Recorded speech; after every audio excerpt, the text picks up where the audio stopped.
ముందుగా నడచువాడు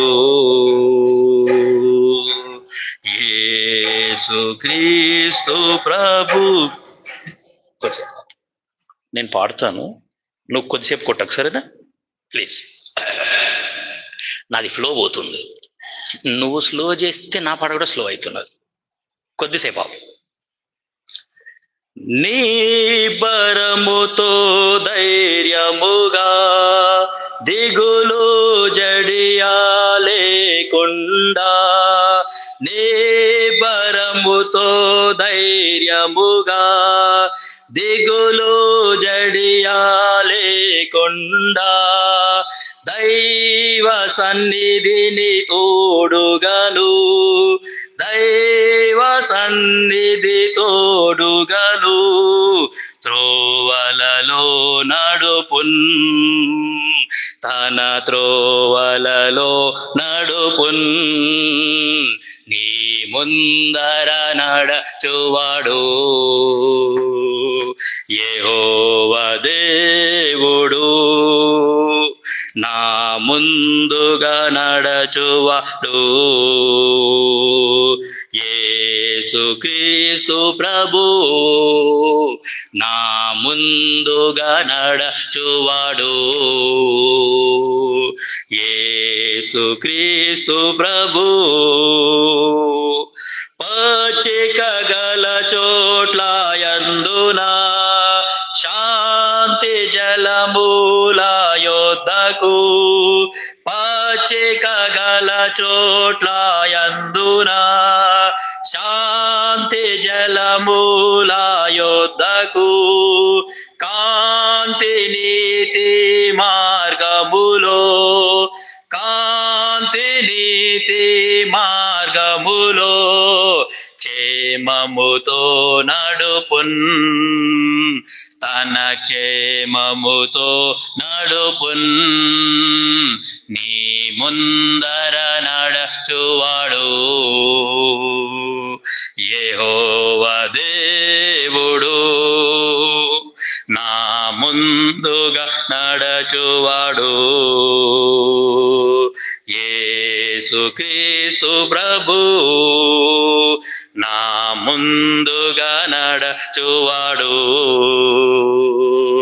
యేసుక్రీస్తు ప్రభు.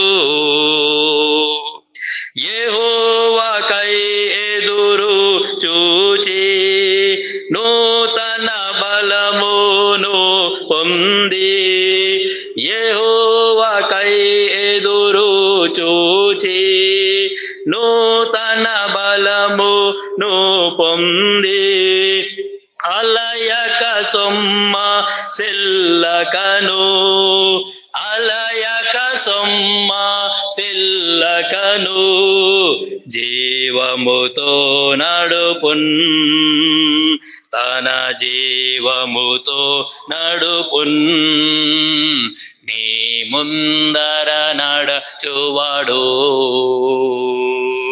యెహోవా దేవుడు, నా ముందుగా నడచువాడు యేసుక్రీస్తు ప్రభు, నా ముందుగా నడచువాడు యేసుక్రీస్తు ప్రభు.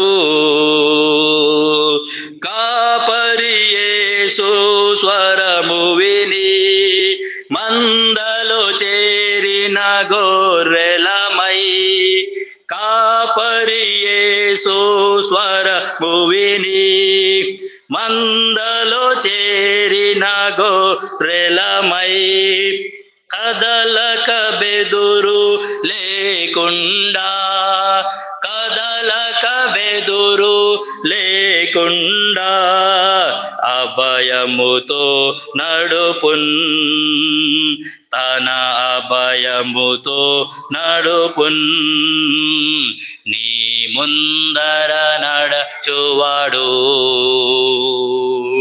యెహోవా దేవుడు, నా ముందుగా నడచువాడు యేసుక్రీస్తు ప్రభు నా ముందుగా నడచువాడు. యేసుక్రీస్తు ప్రభు చీకటిలో అంధకారమునా యేసుని వెలుగు నందునను.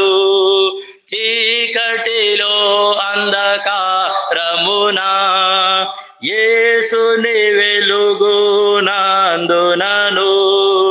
రాత్రింబగలు కాపుదలతో రాత్రింబగలు కాపుదలతో హస్తముతో నడుపున్ తన హస్తముతో నడుపున్ నీ ముందర నడచువాడు. యెహోవా దేవుడు నా ముందుగా నడచువాడు. యేసుక్రీస్తు ప్రభు నా ముందుగా నడచువాడు. యేసుక్రీస్తు ప్రభు సింహాసనమునకు కూర్చున్నా గొర్రె పిల్ల కాపరి అయి సింహాసనమునకు కూర్చున్నా గొర్రె పిల్ల కాపరి అయి జీవజలపు బుగ్గ యొద్దకు జీవజలపు బుగ్గ యొద్దకు విజయముతో నడుపున్ తన విజయముతో నడుపున్ నీ ముందర నడచువాడు.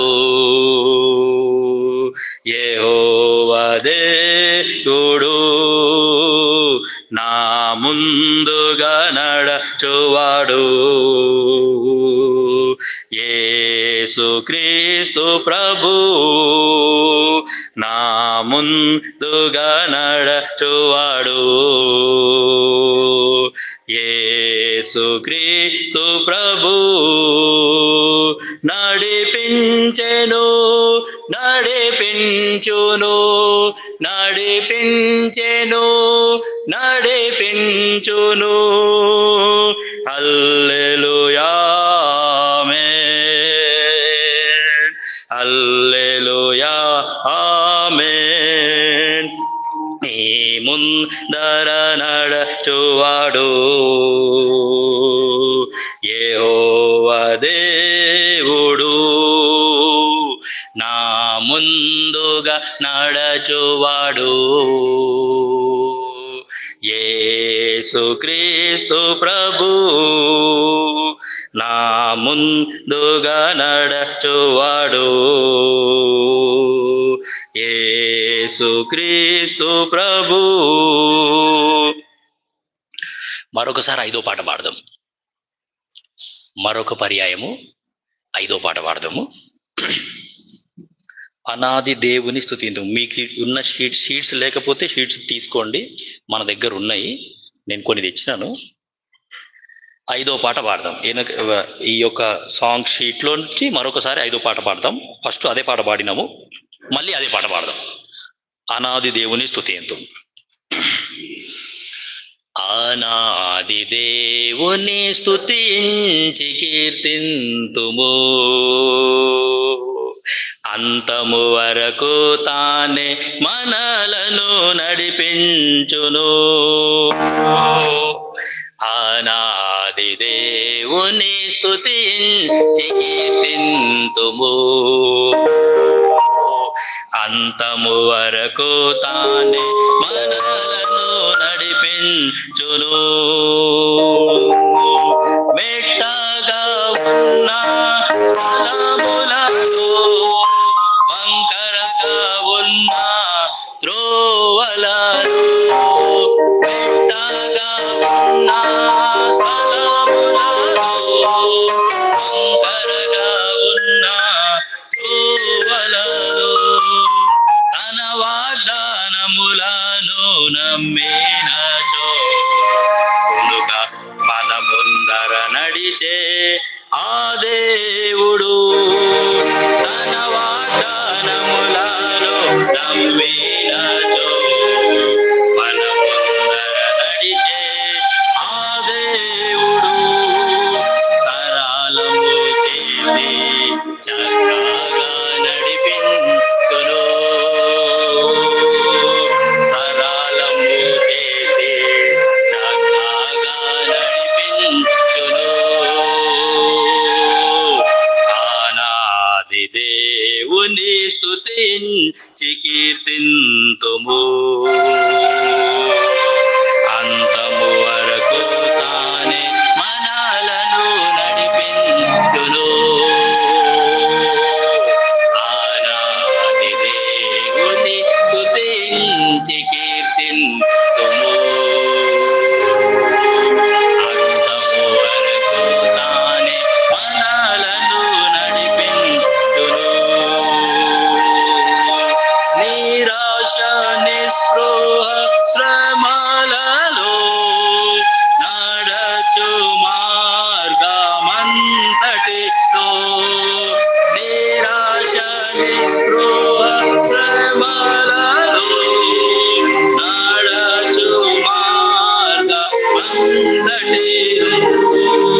చాచిన తన హస్తము విడువనిచో పునగా కాపాడే మన దేవుడు చాచిన తన హస్తము విడువనిచో పునగా కాపాడే మన దేవుడు నిరతము తోడై కాపాడి నడిపించును నిరతము తోడై కాపాడి నడిపించును ఆనాది దేవుని స్తుతించి కీర్తింతుము వరకు తానే మనలను నడిపించును ఆనాది దేవుని స్తుతించి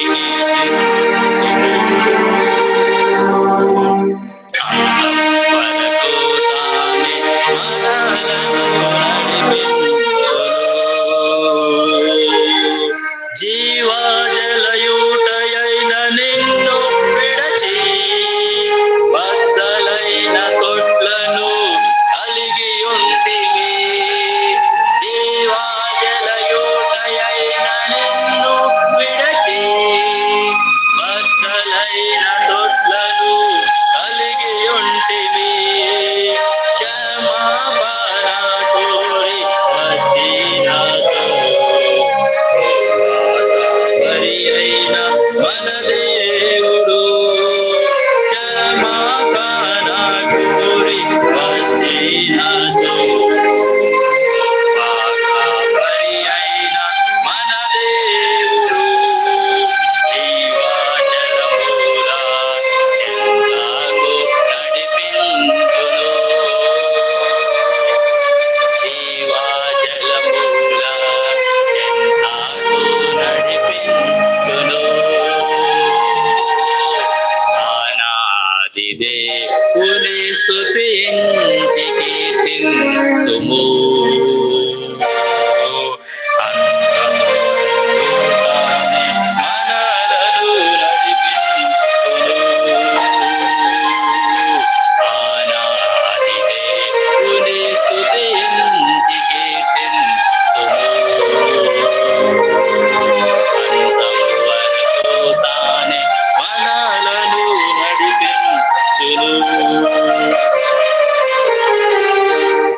మోటో కార్డ్ సాంగ్ ఈ మోటో కార్డ్ మీద ఉన్న 3 వాగ్దానాలకి రాగం కట్టినారు సో పోయిన వారం మనం పాడినాం మళ్ళీ ఒకసారి పాడదాం బైబిల్ ఎత్తి పాటని స్లో చేయకండి సరేనా పాటని స్లో మాత్రం చేయకండి నీవు నడచు మార్గమంతటిలో నీ దేవుడైన యెహోవా నీవు నడచు నడచు మార్గమంతటిలో నీ దేవుడైన యెహోవా నీకు తోడై యుండును, నీకు తోడై యుండును. నీ ముందర నడుచువాడు యెహోవా, నీ ముందర నడుచువాడు యెహోవా. గొర్రె పిల్ల జీవజలములా మొక్కల యొద్దకు వారిని నడిపించును. గొర్రె పిల్ల జీవజలములా మొక్కల యొద్దకు వారిని నడిపించును. యెహోషువ 4వ అధ్యాయం అంతా కూడా మనం మార్చి చదువుదాం. యెహోషువ పుస్తకము అందులో 4వ అధ్యాయం అంతా కూడా మనము మార్చి చదువుదాం. మీ భాగాన్ని మీరు స్పష్టంగా గట్టిగా బిగ్గరగా ప్రార్థనాపూర్వకంగా అర్థాన్ని గ్రహిస్తూ చదవవలసిందిగా యేసునామమున మీకు మనవి చేస్తున్నాం. యెహోషువ పుస్తకము అందులో 4వ అధ్యాయము. ఈ అధ్యాయం అంతా కూడా మనం మార్చి చదువుదాం. జనులందరూ యోర్దానును దాటుట తుదముట్టిన తరువాత యెహోవా యెహోషువతో నీలాగూ సెలవిచ్చెను.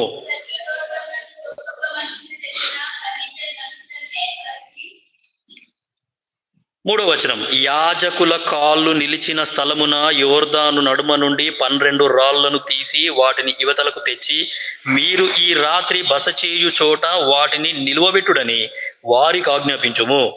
కావున యెహోషువ ఇశ్రాయేలీయులలో సిద్ధపరిచిన 12 మనుషులను అనగా ప్రతి గోత్రమునకు ఒక్కొక్క మనుషుని పిలిపించి వారితో నిట్లనెను, యోర్దాను నడుమనున్న మీ దేవుడైన యెహోవా మందసము ఎదుట దాటిపోయి ఇశ్రాయేలీయుల గోత్రముల లెక్క చొప్పున ప్రతి వాడును ఒక్కొక్క రాతిని తన భుజము మీద పెట్టుకొని తేవలెను.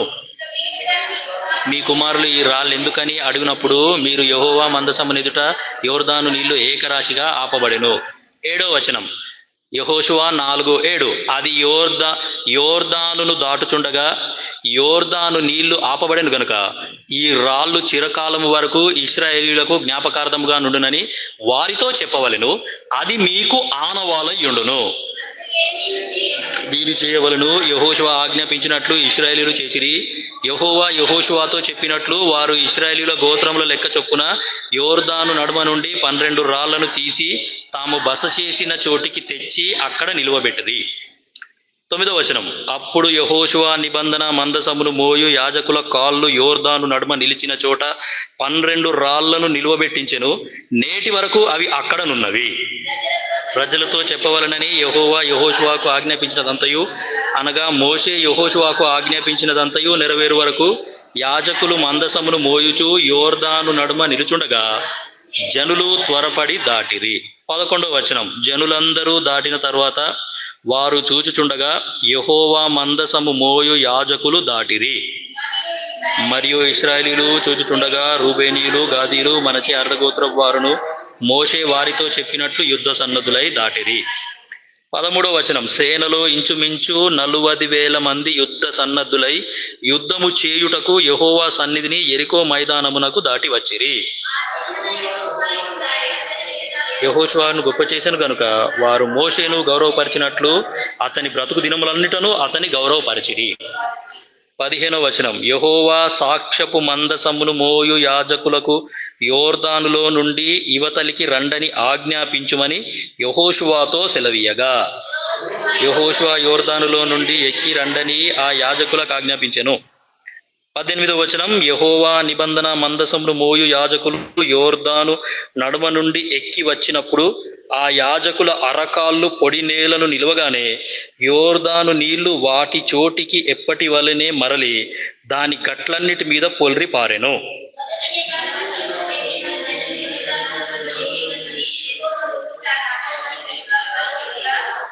20వ వచనం, వారు యోర్దానులో నుండి తెచ్చిన 12 రాళ్లను యెహోషువ గిల్గాలులో నిలువబెట్టించి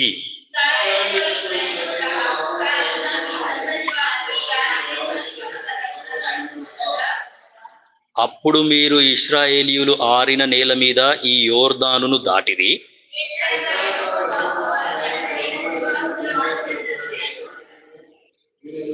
మీరు ఎల్లప్పుడూ మీ దేవుడైన యెహోవా యందు భయభక్తులు నిలుపుటకును, మేము దాటు వరకు మీ దేవుడైన యెహోవా తానే మా ఎదుట ఎర్ర సముద్రమును ఎండజేసినట్లు మీరు దాటు వరకు మీ ఎదుట యోర్దాను నీళ్లను ఎండజేసినని చెప్పి ఈ సంగతి వారికి తెలియపరచవలెను.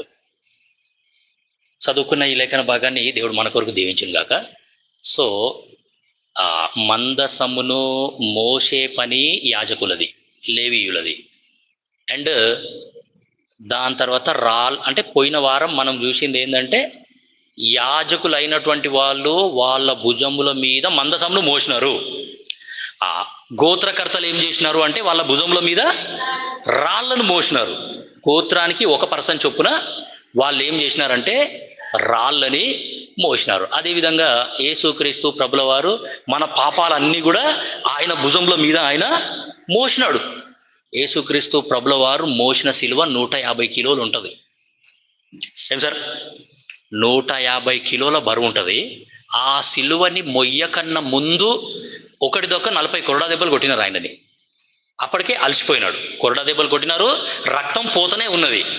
అయినా సరే ఆయన తల మీద ముళ్ళ కిరీటం పెట్టినారు. ముళ్ళ కిరీటం పెట్టి ఆయనతోని సిలువ మోపించినారు. రోమీలకు రాసిన పత్రిక 8వ అధ్యాయము 3-4 వచనాలు చదివితే మనకు అర్థమవుతుంది. పాప పరిహారార్థము నిమిత్తము దేవుడు తన సొంత కుమారుని పాప శరీరాకారముతో పంపి ఆయన శరీరమందు పాపమునకు శిక్ష విధించెను అనే మాట అక్కడ ఉంటది. నువ్వు నేను చేసిన పాపాలన్నీ కూడా యేసుక్రీస్తు ప్రభుల వారి శరీరం మీదకి వెళ్ళిపోయినాయి.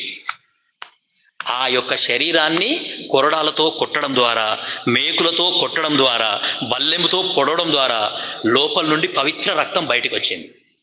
ఆ పవిత్ర రక్తం బయటకు వచ్చి ఆయన శరీరం మీద ఉన్న పాపాలన్నింటినీ ఏం చేసేసింది? తుడిచేసింది. అందుకే యేసు రక్తం ప్రతి పాపముని కడిగి శుద్ధి చేస్తుంది. మనల్ని యేసు ప్రభు సిలువలోనే క్షమించినాడు. సో మనం విశ్వాసాన్ని బట్టి ఏం చేస్తాము అంటే అంగీకరిస్తున్నాం. ప్రభువా నువ్వు నన్ను క్షమించేసినావు, థ్యాంక్ యూ, నేను నీకు కృతజ్ఞుడనై ఉన్నాను అని కృతజ్ఞులమై ఉంటాం. సరే, పోయిన వారం మనము అది చూసినాం.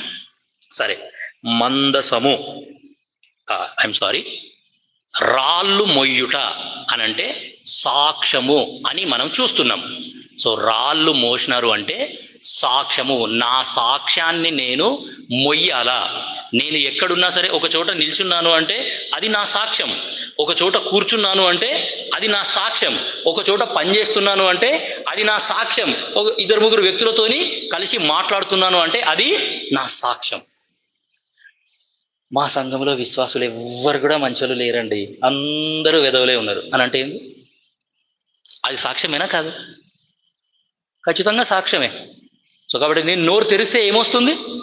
సాక్ష్యమే వస్తుంది. సో కాబట్టి నేను మాట్లాడే మాటలు కానీ, నా చూపులు కానీ, ప్రతిదీ కూడా నా సాక్ష్యమే. సో నా యొక్క సాక్ష్యం ఎట్లా ఉండాలి అంటే అట్లా అందరూ చూసి ఏమంటే జ్ఞాపకం చేసుకోవాలి, ఈ వ్యక్తి ప్రత్యేకమైన వ్యక్తి, ఈ వ్యక్తి అందరి లాంటోడు కాదు అని మనల్ని చూడంగానే మన సాక్ష్యం వల్ల గుర్తొచ్చేసేయాలి, మన ప్రవర్తన వల్ల గుర్తొచ్చేసేయాలి, మన యొక్క అలవాట్లు. ఖచ్చితంగా ఈ వ్యక్తి కిరస్థానపోడు అయ్యి ఉంటాడు, ఈయన అందరిలాగా లేడు అనే ఆలోచన వాళ్ళకు వస్తే దేవుడు చాలా సంతోషిస్తాడంట. సరే, సో ఇక్కడ దిక్కు ఎలక్షన్స్ అవుతున్నాయో లేదో కానీ ఈరోజు సంగారెడ్డిలో ఎలక్షన్స్ అయినాయి. నేను వేసి వచ్చిన. సో నిన్నటి దినాన ఏం చేశారంటే అందరికీ పైసలు పంచారు సంగారెడ్డిలో. ఏమమ్మా, నిన్నటి దినాన పైసలు పంచినారు, చాలా మంది తీసుకున్నారు. మా చర్చలు కూడా తీసుకున్నారంట మస్తు మంది,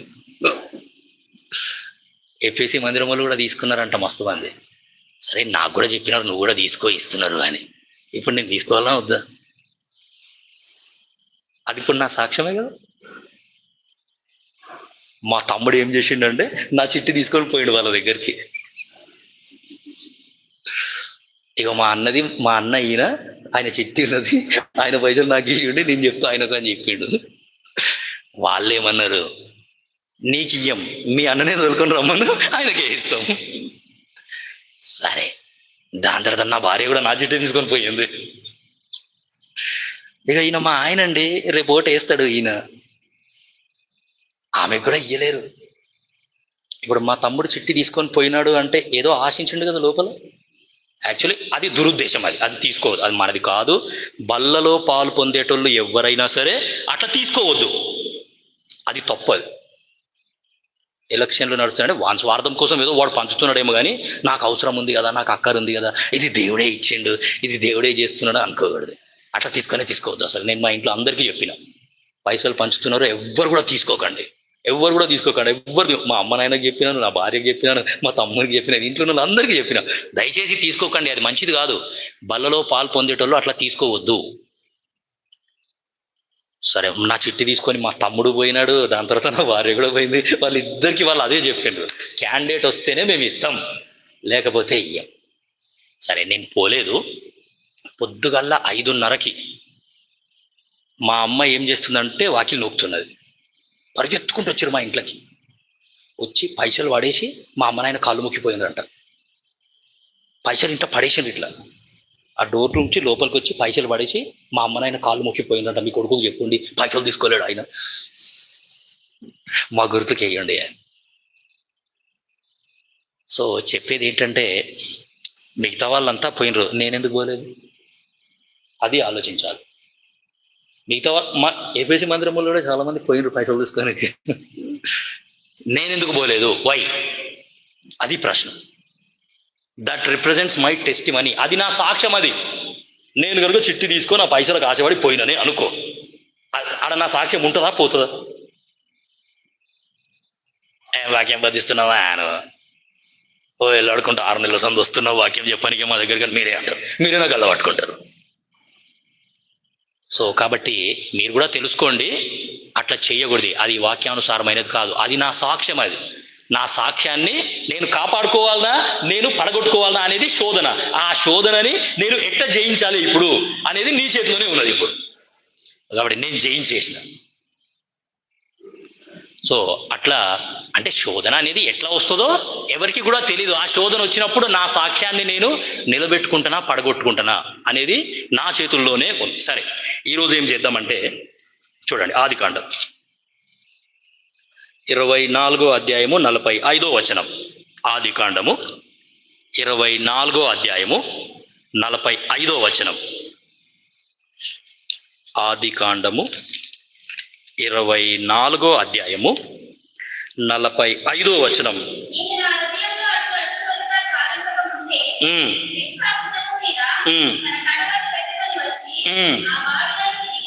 దిగిపోయి నీళ్లు చేదుకొని వచ్చెను.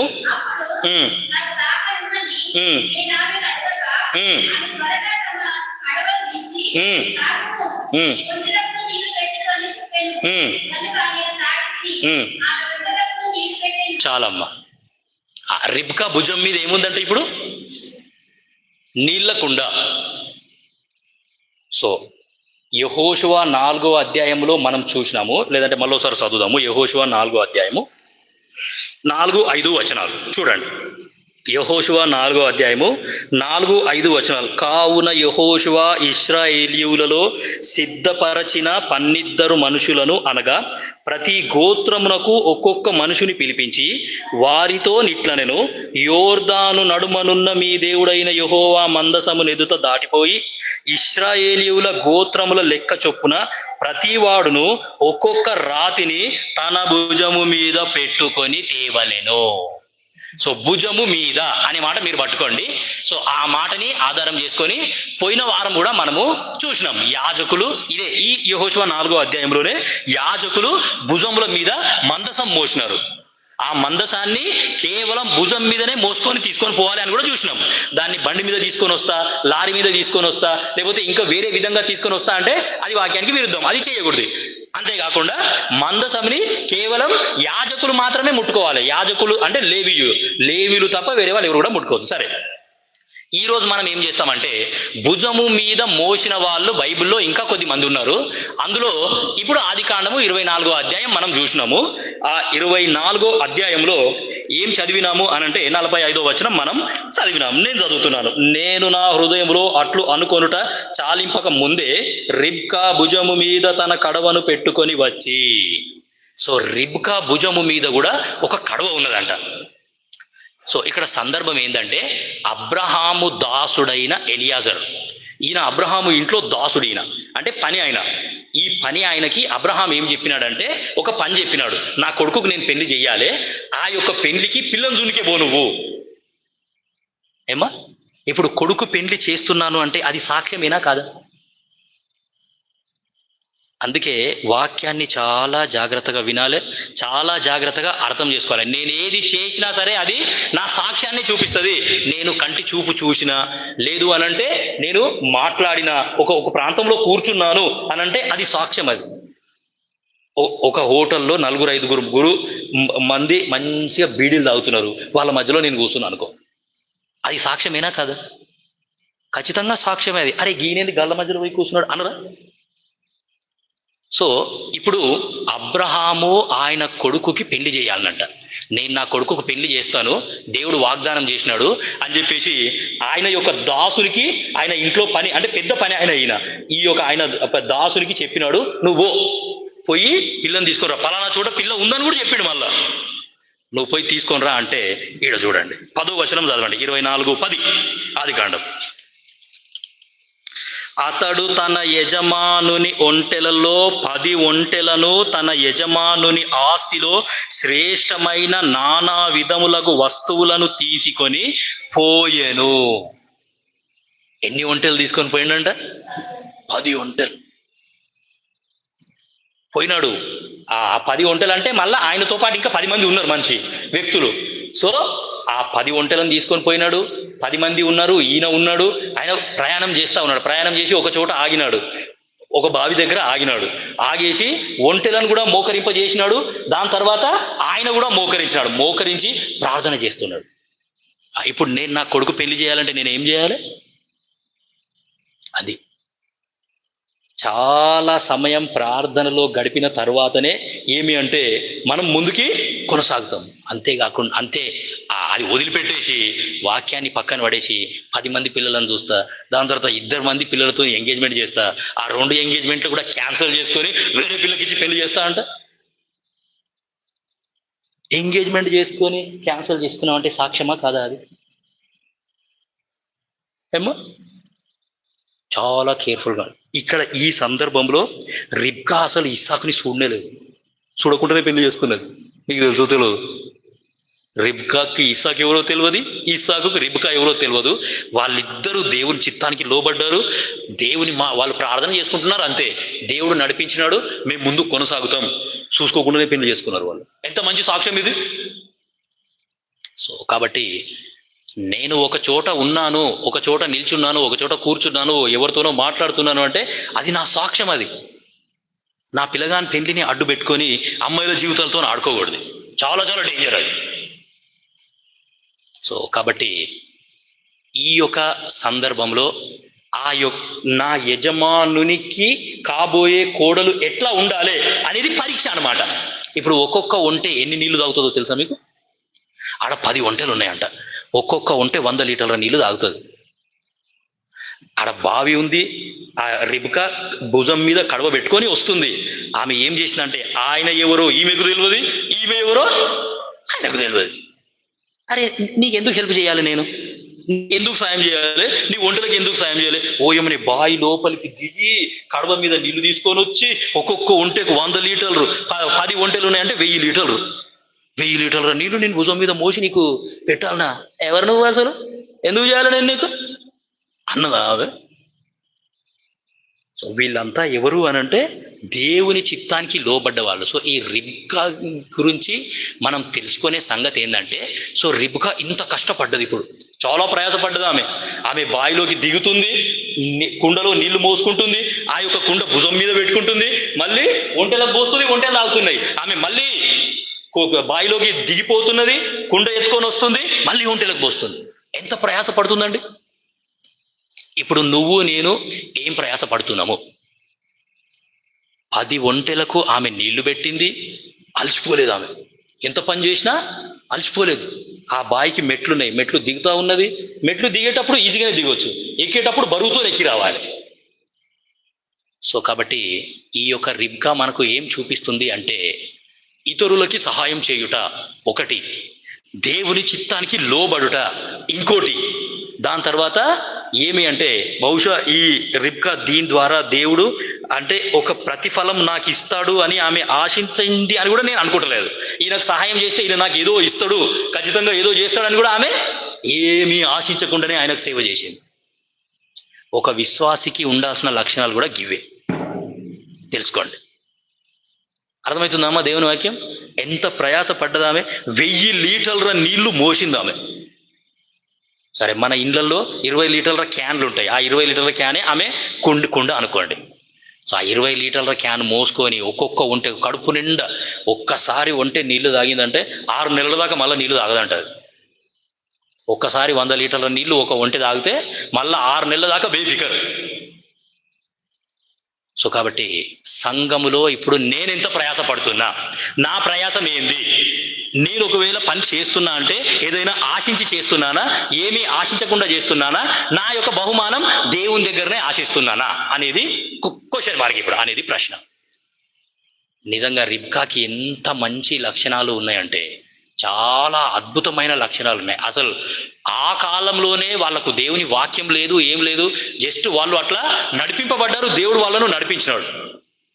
సో అబ్రహాము దాసుడైన ఎలియాజరు ప్రార్థనా పరుడు, దాని తర్వాత రిబ్కా కూడా ప్రార్థనా పరురాలే, దాని తర్వాత ఇస్సాకు కూడా ప్రార్థనా పరుడే. వాళ్ళు ప్రార్థనలో కనిపెట్టినారు అన్ని విషయాలు, అన్ని సంగతులు.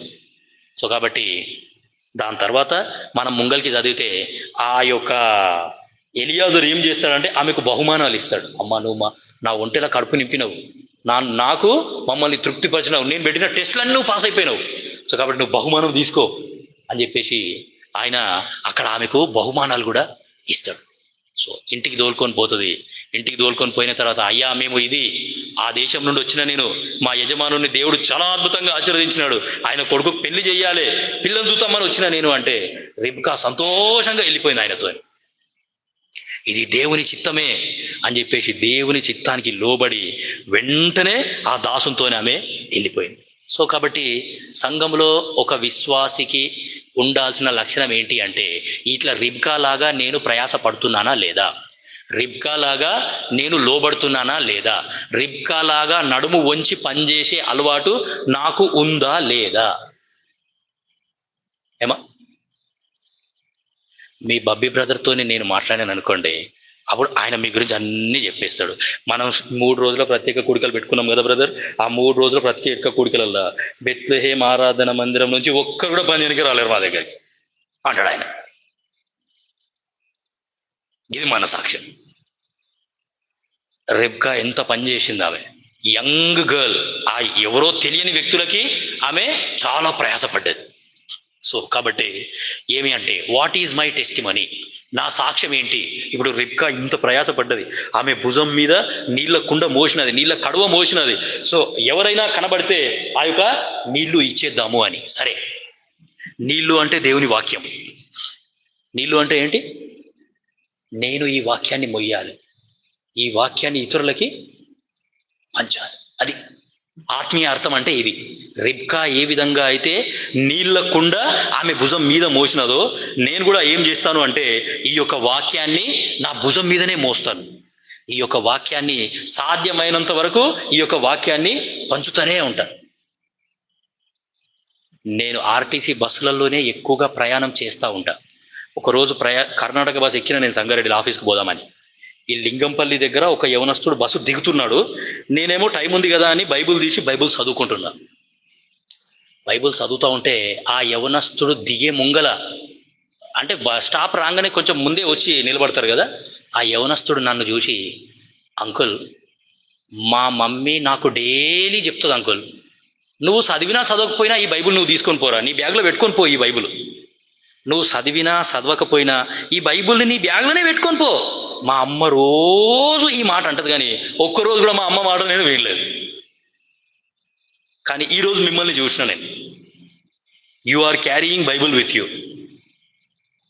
మా అమ్మ ఎందుకు చెప్పిందో నాకు అప్పుడు అర్థం కాలేదు, కానీ ఇప్పుడు అర్థమైంది. సో ఈ రోజు నుండి నేను ఖచ్చితంగా నా యొక్క బైబుల్ని నా బ్యాగ్లో పెట్టుకొని తిరుగుతాం. మీరు బ్యాగ్లో పెట్టుకొని తిరుగుతున్నారు బైబుల్ని, బైబుల్ మీ బ్యాగ్లోనే ఉంది, మీరు బైబుల్ చదువుతున్నారు టైం దొరికిందని. సో కాబట్టి ప్రియమైన దేవుని బిడ్డలారా, నా యొక్క వాక్యాన్ని నేను నా ఎంబడే పెట్టుకొని తిరుగుతాను. సరే, రూతు గ్రంథం 3వ అధ్యాయం చూడండి. అక్కడ ఇంకొక యవనస్తురాలు ఉన్నది.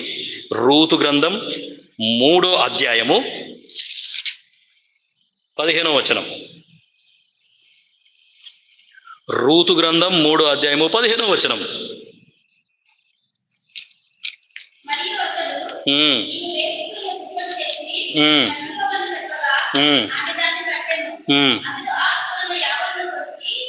ఆరు కొలల యవలను కొలిచి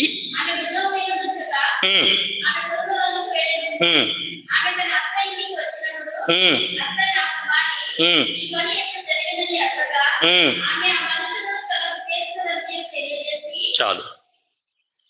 17. ఇప్పుడు ఇక్కడ రూతమ్మ ఉన్నది, ఆమె భుజం మీద కూడా ఏమో ఉన్నదట. చూడండి 15వ వచనం నేను చదువుతున్నాను. మరియు అతడు నీవు వేసికొనిన దుప్పటి తెచ్చి పట్టుకొనుమని చెప్పగా ఆమె దాని పట్టెను. అతడు 6 కొలల యవలను కొలిచి ఆమె భుజము మీద నుంచగా ఆమె పురములోనికి వెళ్ళెను. రూతు కూడా చాలా కష్టపడ్డది. మీకు తెలుసో తెలియదు, రూతు కూడా ఏం చేసింది? చాలా ప్రయాసపడ్డది. నిజం చెప్పాలంటే రూతు అత్తను హత్తుకున్నది. రూతు ఏం చేసిందమ్మా? ఈ లోకంలో ఇది జరగని పని అసలు కదా. ఈ లోకంలో మాత్రం జరగని పని. హత్తుకుంటే మా అమ్మ నాయనని హత్తుకుంటా, కానీ మిమ్మల్ని ఎందుకు హత్తుకుంటా? నేను మీరు లేకపోయినా నాకు మా అమ్మ నాయన ఉన్నారు, మా అమ్మ నాయన చూసుకుంటారు నన్ను, అట్లనే అంటారు. కానీ రూతు మాత్రం అట్లా చేయలేదు. ఆమె అత్తను ప్రేమించింది, అత్తను హత్తుకున్నది, అత్తకి చాకిరి చేసింది. ఆమె నేనేమైపోయినా పర్వాలేదు నా అత్తతోనే ఉంటా అని అత్తకు చాకిరి, కోడలు అత్తకు చాకిరి చేసిందమ్మా. అర్థమవుతుందా మీకు వాక్యం? కోడలు అత్తకి ఏం చేసింది? చాకిరి చేసింది. కోడలే అత్తకు ధైర్యాన్ని ఇచ్చింది. అత్త నువ్వేం భయపడకు, నీకు భర్త లేడు, నాకు భర్త లేడు, మనం ఏమైపోతామో అని కంగారు పడకు. ఆ చిన్న ఆమె పెద్ద కోడలు వెళ్ళిపోయినా సరే అయ్యో నా అత్త ఏమైపోతుందో అని బహుశా ఆమె ఆలోచించిందేమో. అత్తనే హత్తుకుని, అత్తనే ప్రేమించింది.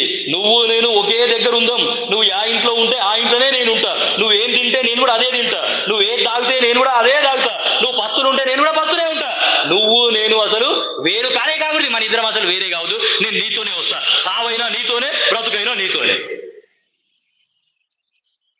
కేవలం ఆమె యొక్క సమర్పణ, ఆమె యొక్క పట్టుదలను బట్టి ఈ యొక్క రూతమ్మ యేసుక్రీస్తు ప్రభుల వారి వంశావళికి వచ్చేసింది. ఆమె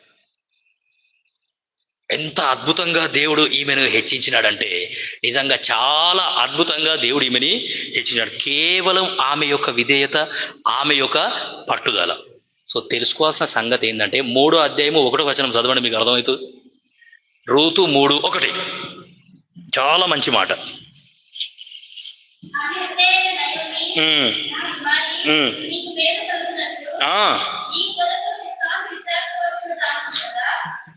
అత్త యొక్క బాధ్యత అంటే అక్కడ ఏముంది అంటే అత్త కోడలకు మేలు చేస్తా అంటున్నది.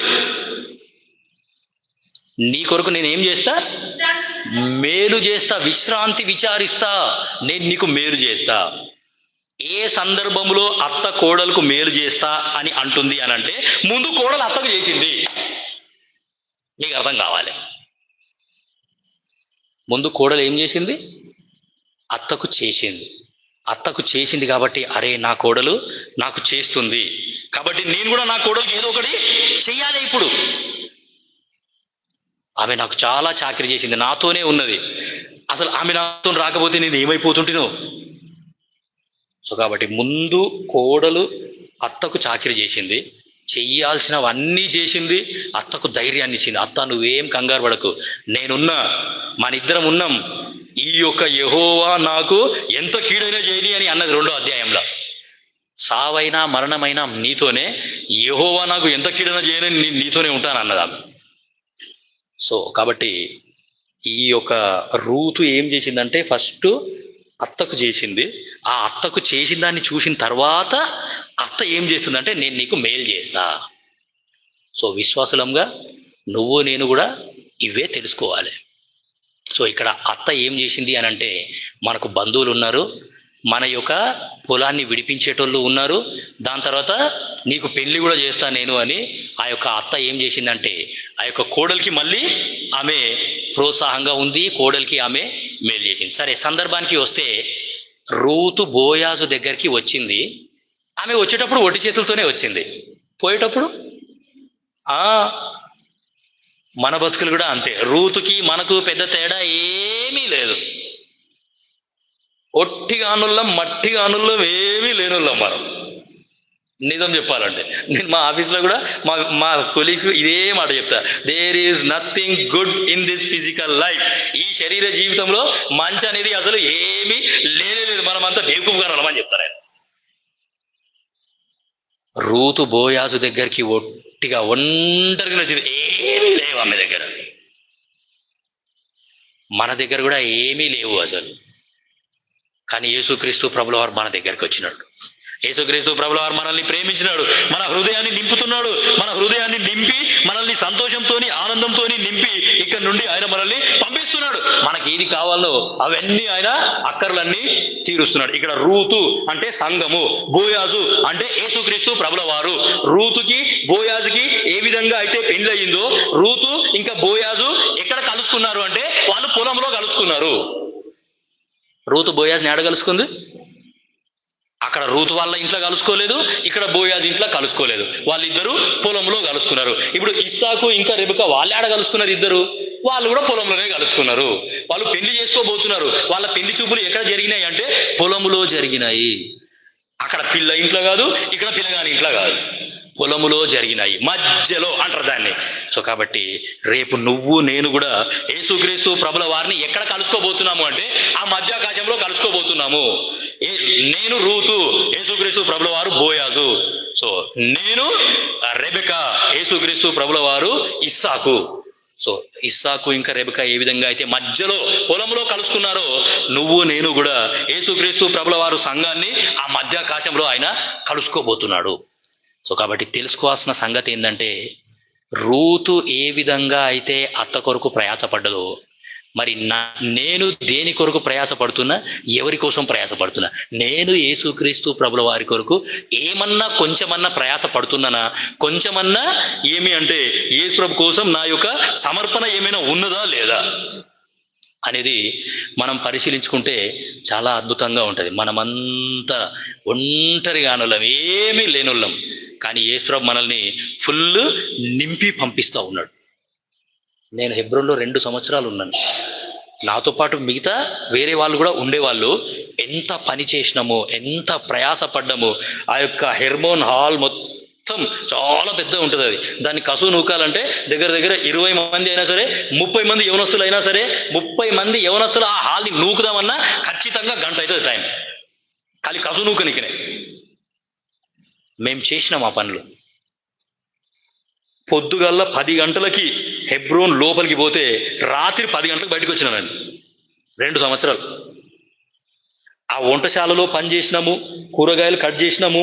దాని తర్వాత పెద్ద పెద్ద బౌగాన్లు యూత్ క్యాంపులు జరిగేటప్పుడు కానీ, యూత్ రిట్రీట్స్ జరిగేటప్పుడు కానీ, ఆదివారం కానీ పెద్ద పెద్ద గుండీలు, పెద్ద పెద్ద బౌగాన్లు క్లీన్ చేసినాము. ఆ యొక్క రొట్టె గుల్లలు, అన్నం మోసే గుల్లలు ఉంటాయి కదా, ఆ గుల్లలు కూడా క్లీన్ చేసినాం. కుండలు కడిగినాము, బకెట్లు కడిగినాము, పాత్రలు కడిగినాము, అన్ని 2 సంవత్సరాలు. ఆ 2 సంవత్సరాలు నిజంగా ఇవి ఎంత పని, దేవుని ఇంట్లో ఎంత పని చేసినా సరే అసలు అలసట అనేది మాకు రాలేదు.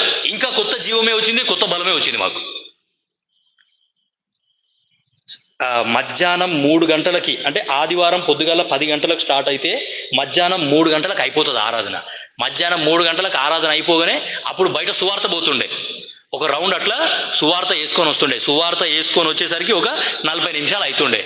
ఆ 40 నిమిషాలు అయిపోయిన తర్వాత మళ్ళీ సాపలు తీసేయాలి. సాపలు తీసేసినాం. సాపలు తీసుడు అయిపోయిన తర్వాత అందరికీ భోజనాలు పెడతారు. ఆ భోజనాలు పెట్టేటప్పుడు కూడా భోజనాలు సర్వ్ చేసినాం. మళ్ళీ అందరికీ భోజనాలు వడ్డించిన తర్వాత మళ్ళీ మేము కూర్చొని తిన్నాం. అప్పటికి 4:30 అవుతుంది టైం. ఎప్పుడో పొద్దుగల్లా 9:30కి ఇంత బ్రేక్ఫాస్ట్ చేసి మళ్ళీ 4:30కు తిన్నాం మేము. 4:30కు తిన్న తర్వాత మళ్ళీ ఆ పాత్రలన్నీ శుభ్రం చేయాలి. ఇప్పుడు ఆ పాత్రలన్నీ మళ్ళీ ఈవినింగ్ 7 o'clockకి అప్పుడు సువార్త మీటింగ్ ఉంటుండే, ఇప్పుడు కూడా ఉంది. అప్పుడు సువార్త మీటింగ్ 7 గంటలకు ఉంటుండే, ఇప్పుడు 6:30కే ఉంది.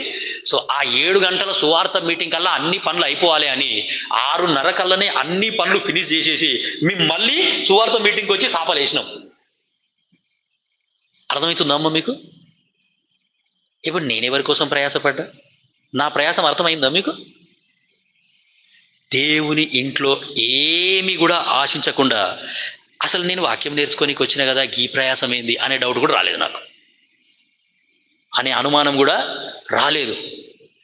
ఎంత ప్రయాసపడ్డా సరే కూర్చొని వాక్యం వింటుంటే దేవుడు ఎంత అద్భుతమైన వాగ్దానాలు ఇచ్చేటోడో, ఆ వాక్యం వింటుంటేనే అసలు నిజంగా మా యొక్క అలసట అంతా మేము మర్చిపోయినాం. మళ్ళీ కొత్తగా మేము వాక్యం విన్నట్టే ఉంటుండే. 2 సంవత్సరాలు, కరెక్ట్ 2 సంవత్సరాలు. ఒక దిక్కు MBA చదువుడు అయిపోయింది, ఇంకో దిక్కు దేవుని మందిరంలో సేవ నేర్చుకోవడం కూడా అయిపోయింది. వాక్యం నేర్చుకున్నాము, పాటలు నేర్చుకున్నాము, పని నేర్చుకున్నాము, సంఘం అంటే ఏంటి, సంఘ దర్శనం అంటే ఏంది, సంఘ క్రమం అంటే ఏంది, పరిచర్య అంటే ఏంది, పరిచర్య ధర్మం ఎట్లా జరిపించాలి, ఇవన్నీ నేర్చుకున్నామమ్మా మేము. పుట్టుక నుండి సావు దాకా అన్ని పరిచర్యలు దేవుడు మాకు నేర్పించినాడు. 2 years, నేనున్నది మళ్ళీ 2 years. సో కాబట్టి చాలా ప్రయాసపడ్డాము. చాలా ఎంత ప్రయాసపడ్డా సరే అలసట అనేది మాకు రాలేదు. ఎందుకు చెప్తున్నాము అనంటే, ఇక్కడ రిబ్కా ఏం చేసింది? ప్రయాసపడ్డది. రూత్ ఏం చేసింది? ప్రయాసపడ్డది. మరి వాళ్ళ ప్రయాసానికి ప్రతిఫలం చాలా అద్భుతం, చాలా గొప్పదది. సో వాళ్ళలో నుండి జనములు వచ్చేటట్టు చేసినాడు దేవుడు. వాళ్ళలో నుండి ఏమిటంటే రాజులు బయటకు వచ్చినారు. ఈరోజు వాళ్ళలో నుండి వచ్చిన జనం చాలా పవర్ఫుల్ నేషన్. ఈరోజు ఇజ్రాయెల్ కంట్రీ అంటే ఈరోజు చాలా శక్తివంతమైన దేశం. ఆ దేశానికి ప్రతి ఒక్కరూ గడగడగడ ఉనికిపోతున్నారు ఇప్పుడు. సో కాబట్టి అంత అద్భుతంగా దేవుడు వాళ్ళని హెచ్చించినాడు. సో కాబట్టి ప్రియమైన దేవుని బిడ్డలారా, ఒక్క వచనం చదివి మనం ముగించడానికి ప్రయత్నం చేస్తాం. యెషయా 22:22 చూడండి. యేసుక్రీస్తు ప్రభుల వారి భుజముల మీద ఇంకోటి ఉందంట. యెషయా 22:22 తీసిన వాళ్ళు చదవచ్చు.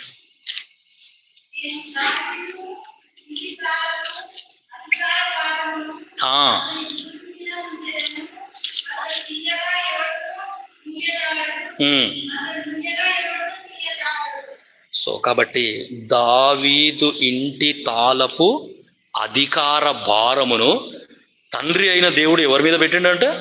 యేసుక్రీస్తు ప్రభుల వారి మీద పెట్టినాడు. సో యేసుక్రీస్తు ప్రభుల వారికి, ఆ యేసు ప్రభుకు సంబంధించిన మాట, అది ప్రవచనానుసారమైన మాట. యెషయా 22:22 నేను దావీదు ఇంటి తాలపు అధికార భారమును అతని భుజము మీద ఉంచెదను. అతడు తీయగా ఎవరు కూడా మూయలేరు, ఆయన మూస్తే ఎవరు కూడా తీయలేరు. సో కాబట్టి పరలోకము యొక్క తాళపు చెవులు ఎవరి దగ్గర ఉన్నాయి అంటే యేసుక్రీస్తు ప్రభుల వారి భుజం మీద ఉన్నాయి. ఒకప్పుడు యేసుక్రీస్తు ప్రభుల వారు ఆయన భుజం మీద సిలువ మోసినాడు, ఆయన భుజం మీద మన పాపాలన్నీ మోసినాడు. దాని తర్వాత ఆ కార్యం అయిపోయిన తర్వాత సమాప్తము అనే మాట ఎప్పుడైతే యేసు సిలువ మీద అన్నాడో, ఆ సమాప్తం అయిపోయిన తర్వాత తండ్రి అయిన దేవుడు కుమారుణ్ణి లేపినాడు. కుమారుడు ఆరోహణుడై పరలోకానికి వెళ్ళిపోయిన తర్వాత ఆ యొక్క తండ్రి అయిన దేవుడు పరలోకం యొక్క తాళం చెవులని యేసుక్రీస్తు ప్రభుల వారి భుజం మీద పెట్టినాడు. ఆయన ఇప్పుడు పరలోక రాజ్యాన్ని తెరిచే పెట్టినాడు. రండి, ఈ యొక్క రాజ్యంలోనికి రండి, ఎంతమంది వస్తారో అంతమంది రండి అని ఆ యొక్క రాజ్యం ఇంకా తెరవబడే ఉన్నది. సో అందుకే ఆ యొక్క ఆయన గనక ఆ యొక్క పరలోక రాజ్యం యొక్క ద్వారాన్ని మూసేసిండు అనుకో, అయిపోయినట్టే. సో కాబట్టి పరలోక రాజ్యం ఇంకా మన కొరకు యేసుక్రీస్తు ప్రభుల వారు తెరిచే ఉంచినాడు. చాలా మంది కొరకు ఇంకా అక్కడ స్థలం ఉన్నది. సో కాబట్టి నీ పని నా పని ఏంటి, నీ పరిచర్య నా పరిచర్య ఏంటి అనంటే, చాలా అద్భుతమైన పరిచర్య అసలు మనదే ఉంది. సేవకుల కంటే గొప్ప సేవ మనమే చేయొచ్చు, తెలుసా మీకు?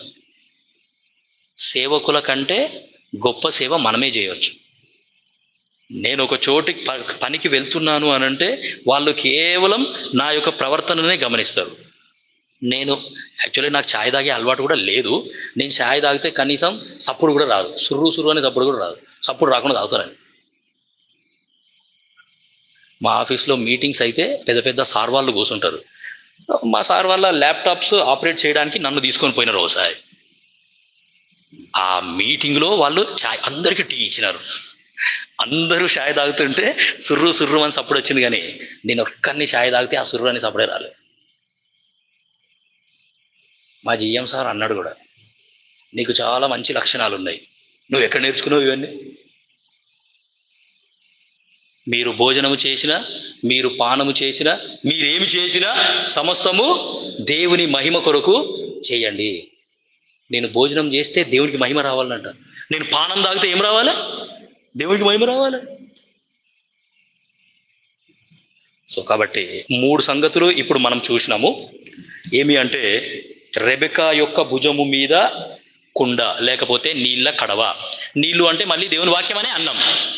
So I should carry this Bible on my shoulders అనే సంగతి మనం చూసినాం. రెండోది, రూతు యొక్క భుజము మీద కూడా ఏమి అంటే యవల మూట. సో గోధుమలు లేకపోతే గింజలు. ఆ గింజలు అంటే కూడా దేవుని వాక్యమే. So I should carry this word wear ever I go. So యేసుక్రీస్తు ప్రభుల వారి భుజంల మీద పరలోకం యొక్క తాళం చెవులు ఉన్నాయి. సో ఆ పరలోకాన్ని యేసు ప్రభు తెరిచే ఉంచినాడు. సో నేనేం చేస్తాను అంటే, సాధ్యమైనంత వరకు ఆ యొక్క పరలోక రాజ్యానికి ఎవరినైనా సరే నడిపిస్తానే ఉంటాను. సో ఈ యొక్క స్టడీని ఇట్లానే కంటిన్యూ చేస్తాం. మోకరించండి, ప్రార్థన చేస్తాం. దేవుడి వాక్యం దీవించండి గారు. ప్రేమగల మా పరలోకపు తండ్రి, మహాపరిశుద్ధమైన దేవ, ఎంతో అద్భుతమైన సమయాన్ని మీరు మాకు అనుగ్రహించినందుకు వందనాలు. పరలోకపు తండ్రి, రిబ్కా మీ కొరకు చాలా ప్రయాసపడ్డది. ఆమె సాక్ష్యం కూడా చాలా అద్భుతంగా ఉంది. చూడకుండానే మీ చిత్తానికి లోబడ్డది. ఇది దేవుని చిత్తమని నమ్మింది, అడుగు ముందుకు వేసింది. పరలోకపు తండ్రి, మరి నాయన ఆమె యొక్క విధేయత బట్టి స్తోత్రాలు, ఆమె యొక్క లోబడే తత్వాన్ని బట్టి స్తోత్రాలు ప్రభు. మరి ఆమె యొక్క ప్రయాసం కొరకు స్తోత్రాలు. ఎంతో ప్రయాసపడ్డది పరలోకపు తండ్రి. తెలియని వ్యక్తులకు ఆతిథ్యం ఇచ్చింది, తెలియని వ్యక్తులకు నీళ్లు పంచింది, తెలియని వ్యక్తులకి ప్రభు మరి ఆమె ఎంతో సంతోషాన్ని, ఆనందాన్ని ఇచ్చింది. పరలోకపు తండ్రి, మా చుట్టుపక్కల తెలియని వాళ్ళు ఎంతో మంది ఉన్నారు. వాళ్ళకి వాక్యాన్ని ప్రకటించే బాధ్యత, భారము మా పైన పెట్టినందుకు మీకు వందనాలు. రూతును కూడా గుర్తు చేసినారు. అత్త కొరకు ప్రయాసపడ్డది. మేము అత్త మామలతో కొట్లాడేటోళ్ళమే కానీ వాళ్ళ కొరకు ప్రయాసపడే వాళ్ళం కాదు. పరలోకపు తండ్రి, ఎంతో భయంకరమైన హెచ్చరికలు మాకు అనుగ్రహించినందుకు కూడా వందనాలు. పరలోకపు తండ్రి, మరి నాయన యేసుక్రీస్తు ప్రభుల వారి భుజముల మీద మరి నాయన ఇప్పుడు పరలోక రాజ్యం యొక్క తాళపు చెవులు ఉన్నాయి. ఆ యొక్క పరలోక రాజ్యాన్ని మీరు ఇంకా తెరిచే పెట్టినారు. అనేకులని ఆ యొక్క రాజ్యంలోనికి మీరు ఆహ్వానిస్తున్నారు ప్రభు. మరి అనేకులని ఆ రాజ్యంలోనికి నడిపించే బాధ్యత నా మీద, మా పైన పెట్టినందుకు మీకు వెళ్ళలేని వందనాలు, స్తోత్రాలు తెలియజేసుకుంటూ ప్రభు, వెళ్తున్నాం మీ దీవెన ఆశీర్వాదాలతో పంపించండి. వచ్చిన మీ ప్రియులకై స్తోత్రాలు. మోకరించిన ప్రతి ఒక్క బిడ్డ యొక్క అక్కర్లన్నీ కూడా మీరు తీర్చండి, వాళ్ళతో ఉండండి ప్రభు. మేము ఏది మాట్లాడినా అది సాక్ష్యమే, ఎక్కడ కూర్చున్నా అది సాక్ష్యమే, ఎక్కడ నిల్చున్నా అది సాక్ష్యమే ప్రభు. మా సాక్ష్యాన్ని మేము పోగొట్టుకోకుండా, మా సాక్ష్యాన్ని మేము జాగ్రత్తగా కాపాడుకునేలాగిన సహాయం చేస్తూ రావాల్సిందిగా కోరుతున్నాం. మిషాయల్ గారి కొరకు, ఆయన ఆరోగ్యం కొరకు, కుటుంబంగా చేస్తున్న సేవ కొరకు, మరి నాయన పరిచర్య కొరకు ప్రార్థన చేస్తున్నాం. జ్ఞాపకం చేసుకోవాల్సిందిగా కోరుతూ మీ దీవెన ఆశీర్వాదాలతో పంపించవలసిందిగా కోరుతూ యేసు నామమున స్తుతించి ప్రార్థించి అడివేడుకుంటున్నాం తండ్రి, ఆమేన్. మన తండ్రి అయిన దేవుని ప్రేమ, యేసుక్రీస్తు ప్రభుల వారి యొక్క కృప, పరిశుద్ధాత్మ యొక్క సహవాసం ఇప్పుడు ఎల్లప్పుడూ సదాకాలం మనతో ఉండి నడిపించును గాక.